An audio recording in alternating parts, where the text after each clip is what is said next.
Now, I don't normally post content on my site like this, but I thought this was so important it needed to be seen by as many people as possible. So here it is. Many thanks to Dr. John Campbell.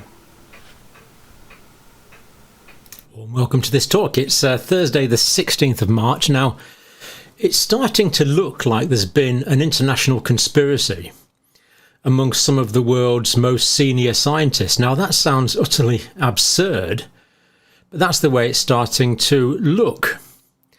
Now, I'm going to play you a couple of clips today from the House Select Committee on the Coronavirus Pandemic, which is holding a hearing on the origins of SARS coronavirus 2. So I'm going to play you the first clip now, and then we'll talk about it. And really, it looks like you couldn't make this stuff up. It's absolutely incredible. So let's go straight over to the hearing now. I now recognize Ms. Maliotakis from New York for 5 minutes of questions. Thank you. Chairman, for 2 years, myself and the other Republicans on this subcommittee connected the dots. We exposed the evidence supporting our strong belief that COVID was developed and leaked from the Wuhan lab. And during those same 2 years, the same Democrats that sit on this committee, they only hindered, they obstructed, they refused to hold hearings and get to the truth. Now we see mounting evidence supporting the COVID-19 originated from the lab in Wuhan, China, run by the Communist Chinese Party. And this hearing is about getting to the truth. I thank the chairman for making this the very first hearing, because the American people who have seen just as many fellow Americans die from COVID, as nearly as many die from COVID, that died in every war since the American Revolution combined, deserve to know the truth. Dr. Redfield, you pointed to the lab leak theory even before we did. In mid-January of 2020, you expressed concerns to Dr. Fauci, to Jeremy Farrar of UK's Wellcome Trust, and to Dr. Tedros of World Health Organization that, quote, we had to take the lab leak hypothesis with extreme seriousness. And you urged Dr. Fauci to investigate both the lab and the natural hypotheses. Shortly thereafter, on February 1st, Farrar convened a meeting of a group of 11 top scientists across 5 time zones and asked Dr. Fauci to join, and he wrote, quote, my preference is to keep this group really tight. Obviously, ask everyone to treat in total confidence, unquote. Dr. Redfield, you were excluded from this call, but up until then, you had been on you were included in every other conversation. What changed? Why do you think that you were excluded from these conversations? Thank you very much. I think just to emphasize, in early to mid-January, I did have multiple calls with Fauci, Farrar, and Tedros about how important I thought it was that science get engaged in aggressively pursuing both hypotheses. I also expressed, as a clinical virologist, that I felt it was not scientifically plausible that this virus went from a bat to humans and became one of the most infectious viruses that we have for humans. All viruses are not the same. So when you look at coronaviruses, for SARS and MERS, for example, when they entered the human species, which they did via an intermediate, they never learned how to go human to human. Even to this day, they don't know how to go human to human. So you can't equate Ebola with a coronavirus. Now, why do you think you were excluded from those calls? Because it was told to me that they wanted a single narrative and that I obviously had a different point of view. Okay. In emails following the conference call, 4 of the 11 scientists told Fauci that they all found the genetic sequence inconsistent with expectations from evolutionary theory, basically what you're saying. However, just 3 days later, these 4 scientists had drafted a paper arguing the exact opposite, and that's now the infamous proximal origin of SARS-CoV-2. Our investigations show that this paper was prompted by Dr. Fauci, among others, with a goal to disprove the lab leak theory. What is the likelihood that these scientists came across additional information just 3 days after making these statements to conclude with such certainty that COVID-19 came from nature instead of the lab leak that they thought it was 3 days earlier? Yeah, I think it's unfortunate. Again, I've said this before, that this whole approach that was taken on February 1st and subsequently in the month of February, if you really want to be truthful, it's antithetical to science. Thank you. Science has debate, and they squashed any debate. Thank you. Given what we know now and looking at all the conversations in February of 2020 and before the release of the paper, do you think that Dr. Fauci used this paper to hide the gain-of-function research created this virus? I can't talk about Fauci's motivation. Do you think that the paper does hide the truth? I think it's an inaccurate paper that basically was part of a narrative that they were creating. Remember, this pandemic did not start in January at the seafood market. We now know there was infections all the way back into September. This was a narrative that was decided that they were going to say this came from the wet market, and they were going to do everything they could to support it, to negate any discussion about the possibility that this came from a laboratory. I got 20 seconds left. Dr. Fauci was affirmatively told in an email that NIAID had a monetary relationship with the Wuhan Institute through EcoHealth Alliance. He was told this in January 27th of 2020. Do you think that Dr. Fauci intentionally lied under oath to Senator Paul when he vehemently denied NIH's funding of gain-of-function research? I think there's no doubt that NIH was funding gain-of-function research. Is it likely that American tax dollars funded the gain-of-function research that created this virus? I think it did, not only from NIH, but from the State Department, USAID, and from DOD. I'm out of time. Thank you very much. Wow, that is just pretty incredible, isn't it? So just the characters here. So this is Nicole Malakatos, New York senator. And that, of course, was Dr. Robert Redfield, the director for the Centers for Disease Control. He urged Dr. Fauci to investigate, and Sir Jeremy Farrar, the director of the Wellcome Trust, former professor of tropical medicine at Oxford University, seems to have been in this link. And Dr. Tedros, of course, which was no great surprise from the so-called World Health Organization. They wanted a really tight group with total confidence. It's just unbelievable. This is the antithesis of science. And Dr. Redfield there, as a clinical virologist, said that the evolutionary jump really just doesn't make any sense. Of course, we've never found the intermediate species. You know, can there be any question now that this is a lab leak? 11 scientists all agreed that it couldn't come from a natural origin, and then a few days later they wrote this paper here, or they worked out on this paper here somehow, proximal origin of SARS coronavirus 2. And one sentence here is, our analysis clearly shows that SARS coronavirus 2 is not a laboratory construct or purposefully manipulated virus. Now, this is published in Nature magazine. At this time, we believed that scientific journals were as good as we got, the closest thing we got to truth. Now it looks like it's all been a complete sham. And so these people here, these authors, surely they now have questions to answer. Department of Immunology and Microbiology, California. This one is from the University of Edinburgh in the UK. This one is from School of Public Health of Columbia University, New York. School of Life and Environmental Sciences, School of Medical Science, University of Sydney, Australia. I mean, this appears to be an international conspiracy. It is quite unbelievable.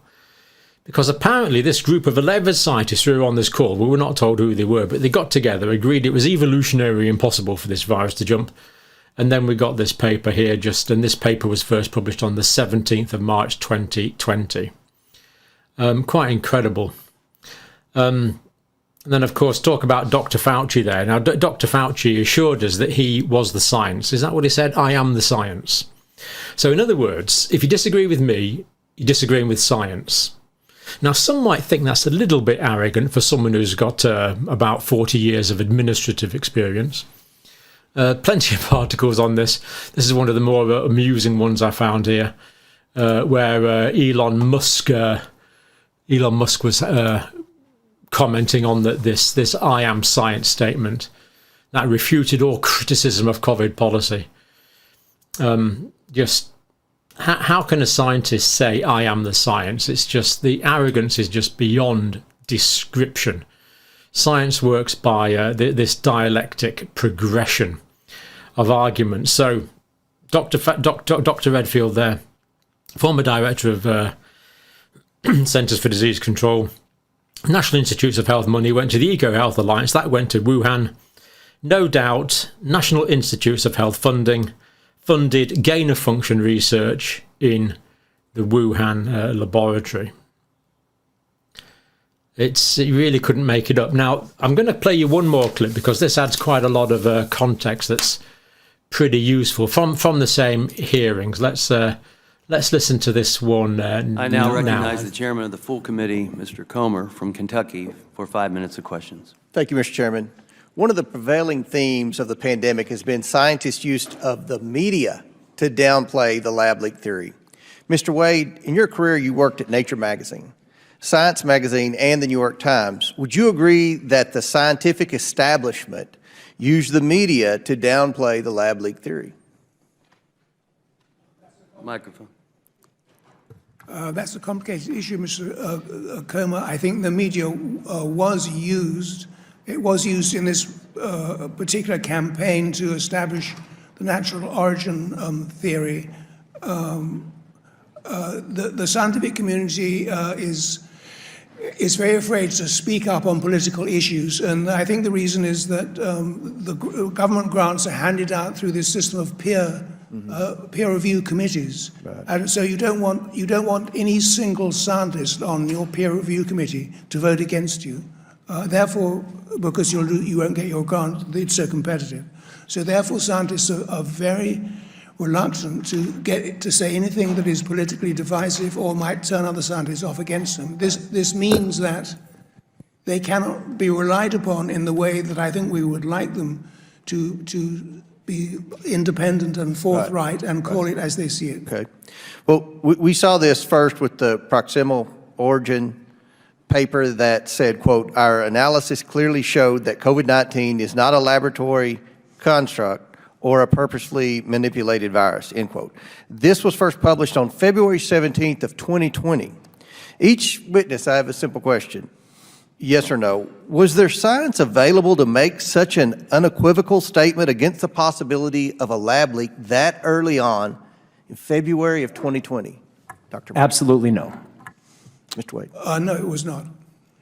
Yeah, I don't have sufficient frame of reference to give an answer. No. Next, Peter Dosick of EcoHealth Alliance orchestrated a letter in The Lancet, a prestigious journal, on February 19, 2020 that said, quote, we strongly condemn conspiracy theories suggesting that COVID-19 does not have a natural origin, end quote. Each witness, yes or no, is the possibility COVID-19 leaked from a lab a conspiracy theory? Doctor? Absolutely not. No. I would say no, but also it has been approached as such. Dr. No. Redfield. Dr. Redfield, I want to stick with you. You have said before that you were locked out of conversations about the lab leak by Dr. Fauci and Dr. Collins. Do you think they kept you out of the conversations because you believe COVID-19 may have come from a lab? Yeah, I think I made it very clear in January to all of them why we had to aggressively pursue this, and I let them know as a virologist that I didn't see that this was anything like SARS or MERS because they never learned how to transmit human to human, that I felt this virus was too infectious for humans. There was a lot of evidence that lab actually published in 2014 that they put the H2 receptor into humanized mice so it could infect human tissue. I think, we had to really seriously go after the fact that it came from the lab, and they knew that that was how I was thinking, although I thought we had to go after both hypotheses. And I was told later, I didn't know I was excluded. I didn't know there was a February 1st conference call until the Freedom of Information came out with the emails, and I was quite upset as the CDC director that I was excluded from those discussions. Why would they do this? Because I had a different point of view, and I was told they made a decision that they would keep this confidential until they came up with a single narrative, which I will argue is antithetical to science. Science never selects a single narrative. We foster, as my colleague here just said, we foster debate. And we're confident that with debate, science will eventually get to the truth. This was an a priori decision that there's one point of view that we're going to put out there, and anyone who doesn't agree with it is going to be sidelined. And as I say, I was only the CDC director, and I was sidelined. Well, I think Dr. Fauci and Dr. Collins got caught with their hand in the cookie jar. They got caught supercharging viruses in an unsecure Chinese lab. They wanted to push the envelope, and so they got together to cover themselves, cover up their story, and wipe their fingerprints of the virus that has killed more than 1 million Americans. To quote Jurassic Park, they were, quote, so preoccupied with whether or not they could, they didn't stop to think if they should, end quote. Good grief. Right, okay. Supercharged the virus. So that's James Comer, congressman from Kentucky, the chair of the committee. So Mr. Wade there involved in a lot of publishing, saying that the government grants are basically awarded to people who don't rock the boat. Therefore, there wasn't a lot of boat rockers. You know, we needed a man and a woman to stand in the gap, and did we get one? Well, not many, and those that we did were silenced by the media. And of course, most of us were swilling around in complete ignorance. We were treated like utter mushrooms during this time. Naively, it now turns out, trusting international scientists, taking them at their word, believing that the peer review process for journals worked and would filter out inaccurate material, when in actual fact this was published in peer-reviewed journals. The Nature Journal, the Lancet Journal, I mean, these are, we thought, these were the bedrock. The damage this has done to confidence in science is indescribable. The scientific process is still probably the best way we've got of getting to truth. It's the way that it's handled by human beings that's the problem. It's not knocking science, but the way science has been done has been completely discredited, in my view. I love the way Dr. Redfield was so definitive in answering his questions. No. What he talked about there was ACE2 receptor. This is probably how the gain of function was done. ACE2 receptor was put into humanized mice. Now, this is genetic jiggery-pokery. And basically what they do is they'll take a human gene, in this case the gene to make the ACE2 receptor, which of course is where the SARS coronavirus 2 spike protein fits in. They put that gene into a mouse. So you get a mouse that's part human and part mouse. It still looks like a mouse, but it's got a human gene in, or several human genes, to make this ACE2 receptor. Now, some of you might find the idea of these transgenic human mice organisms distasteful to begin with, but that appears to be what they did. Then they could continuously reinfect the mice with the SARS coronavirus 2, multiple generations of infection, take out the variants which were more transmissible between mice. And because this was done in mice, but it was actually a human ACE2 receptor, then by definition, it was going to be more transmissible in mice. So Middle East respiratory syndrome that Dr. Redfield talked about, SARS coronavirus 1, which Dr. Redfield talked about, weren't that transmissible. The reason we had the pandemic is firstly that the SARS coronavirus 2 was highly transmissible, and secondly that it was transmissible before the patients were fully symptomatic, or even before they were symptomatic at all. And that doesn't happen with natural evolution, or if it did, the intermediate animal species hosts would be there, and the pandemic would have emerged at different places at different times. That didn't happen. And I'm just really pleased that the truth is coming to light now. The disillusionment, the betrayal, let down by governments. I mean, we believe our senior scientific officer at the time might have been involved in trying to dampen down, shall we say, the lab leak hypothesis. Some of the most senior scientists in the world, I feel, betrayed because the information we're given at the time didn't allow us to see this. It's now coming out, and it's just a complete international disgrace.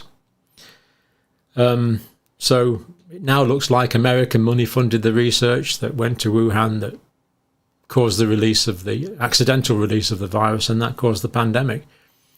This is now a very real possibility, and let's hope that this committee can come to some definitive conclusions. And I think that there's a reasonably good chance that it will. Hopefully